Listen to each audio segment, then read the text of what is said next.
Praise the lord. ఈరోజు నెహెమ్యా గ్రంథం 13వ అధ్యాయాన్ని చదువుకుందాం. ఆ రోజున వారు మోషే గ్రంథం ప్రజలకు చదివి వినిపించారు. అమ్మోను వాళ్ళలో కానీ మోయాబు వాళ్ళలో కానీ ఎవ్వరూ దేవుని సమాజంలో ఎన్నటికీ ప్రవేశించకూడదని అందులో రాసి ఉన్నట్టు కనపడింది. ఎందుకంటే వాళ్ళు అన్నపానాలతో ఇశ్రాయేల్ ప్రజలకు ఎదురు రాలేదు, కానీ వారిని శపించడానికి బిలామును బాడుగకు తీసుకున్నారు. అయినా మన దేవుడు ఆ శాపాన్ని దీవెనగా మార్చాడు. ఈ ఉపదేశం విన్నప్పుడు ప్రజలు విదేశీయులందరినీ ఇశ్రాయేల్ ప్రజలలో నుంచి వెలివేశారు.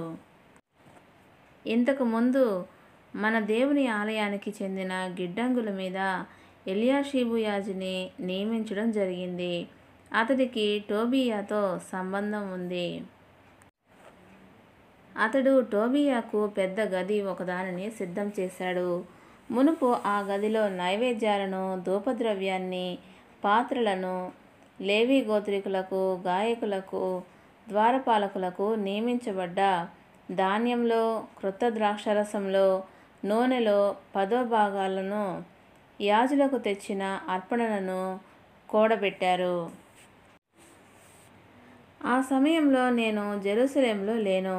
బబులోను దేశానికి చక్రవర్తిగా ఉన్న అర్తహషస్త పరిపాలించిన 32వ సంవత్సరంలో నేను అతని దగ్గరికి తిరిగి వెళ్ళాను. కొన్ని రోజుల తర్వాత చక్రవర్తి దగ్గర సెలవు తీసుకొని జెరూసలేంకు తిరిగి వచ్చాను. ఎల్యాషీబు దేవుని ఆలయ ఆవరణంలో టోబియాకు ఒక గది ఇవ్వటం ద్వారా చేసిన కీడు అప్పుడు నాకు తెలియవచ్చింది. అది నాకు చాలా అసహ్యం అనిపించింది. నేను ఆ గదిలో నుంచి టోబియా సామానంతా అవతల పారవేశాను. గదులను శుద్ధి చేయాలని ఆజ్ఞ జారీ చేశాను. వారు అలా చేసిన తర్వాత దేవాలయం పాత్రలను, నైవేద్యాలను, ధూపద్రవ్యాన్ని తెప్పించి అక్కడ మళ్ళీ ఉంచాను. లేవీ గోత్రికులకు రావలసిన పాళ్ళు వారికి ఇవ్వటం జరగలేదని కూడా నాకు తెలియవచ్చింది. ఆలయం సేవ చేయవలసిన లేవీ గోత్రికులు, గాయకులు తమ పొలాలకు తిరిగి వెళ్ళి ఉన్నారు.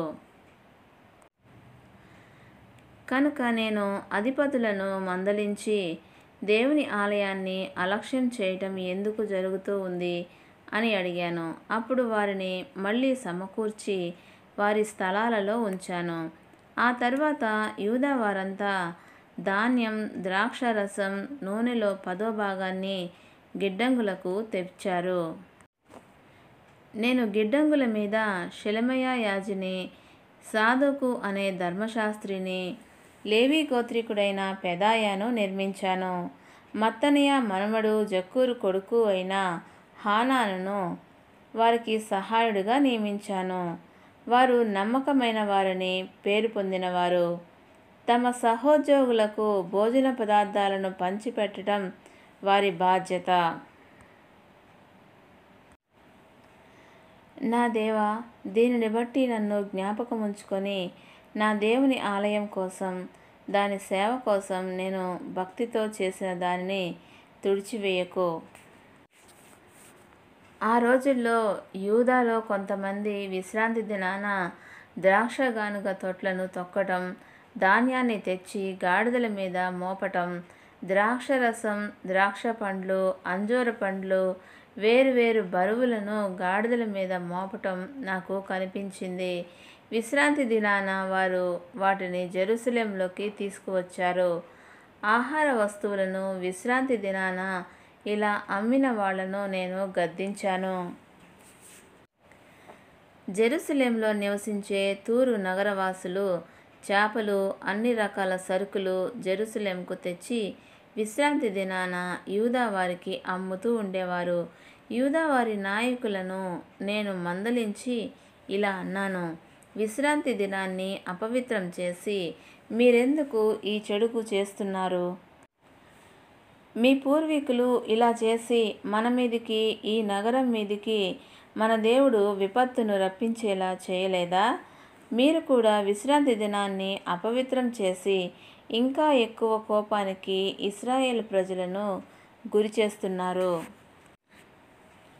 విశ్రాంతి దినానికి ముందు చీకటి పడుతూ ఉన్నప్పుడు జెరూసలేం ద్వారం తలుపులు మూసివేయాలని, విశ్రాంతి దినం గడిచేదాకా వాటిని తెరవకూడదని నేను ఆజ్ఞ జారీ చేశాను.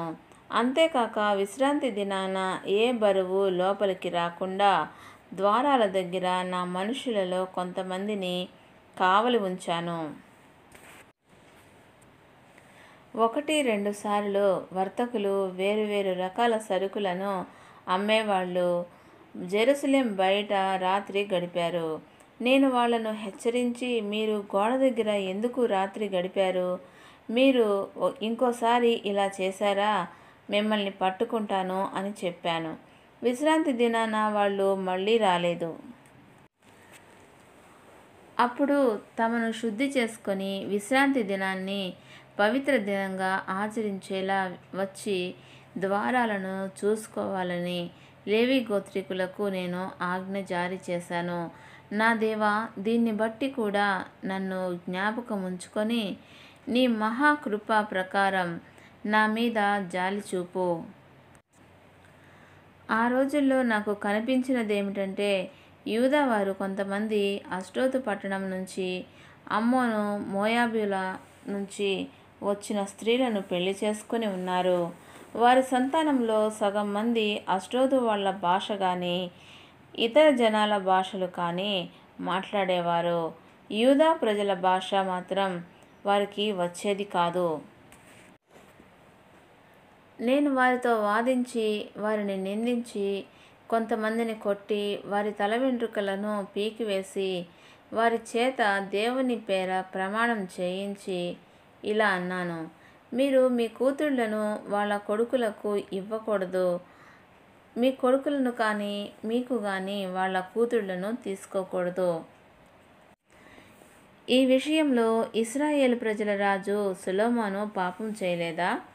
అనేక జనాలు ఉన్న వారందరిలోనూ అతని లాంటి రాజు లేడు. అతడు తన దేవుని ప్రేమ చూరగొనేవాడు. దేవుడు అతన్ని ఇశ్రాయేలు ప్రజలందరి మీద రాజుగా చేశాడు. అయినా పరాయి స్త్రీలు అతని చేత కూడా పాపం చేయించారు కదా. మీరు పరాయి స్త్రీలను పెండ్లాడి ఇంత ఘోర పాపం చేసి మన దేవునికి ద్రోహం చేస్తూ ఉన్నట్టు మేము వినాలా ఏమిటి? ప్రముఖ యాజీ అయిన ఎలియాషీబు కొడుకు యోయాదా కొడుకులలో ఒకడు హోరోను నివాసి సన్బల్లట్కు అల్లుడయ్యాడు. కనుక నేను అతన్ని నా దగ్గర నుంచి వెళ్ళగొట్టాను. నా దేవా, వాళ్ళు యాజి పదవిని, యాజుల లేవి గోత్రీకుల ఒడంబడికను అపవిత్రం చేశారు. కనుక వాళ్ళను జ్ఞాపకం ఉంచుకో. విదేశీయమైన ప్రతి దాని నుంచి వారిని నేను శుద్ధి చేసి యాజులకు, లేవి గోత్రీకులకు ఒక్కొక్కరికి వారి స్వధర్మం ప్రకారం పనులు నిర్ణయించాను. నిర్ణీత కాలంలో కట్టెలు వచ్చేలా ప్రథమ ఫలాల విషయం కూడా నేను ఏర్పాట్లు చేశాను. నా దేవా, నన్ను దయతలంచుకో. దేవుడి పరిశుద్ధ వాక్యమును దీవించునుగాక. ఆమెన్.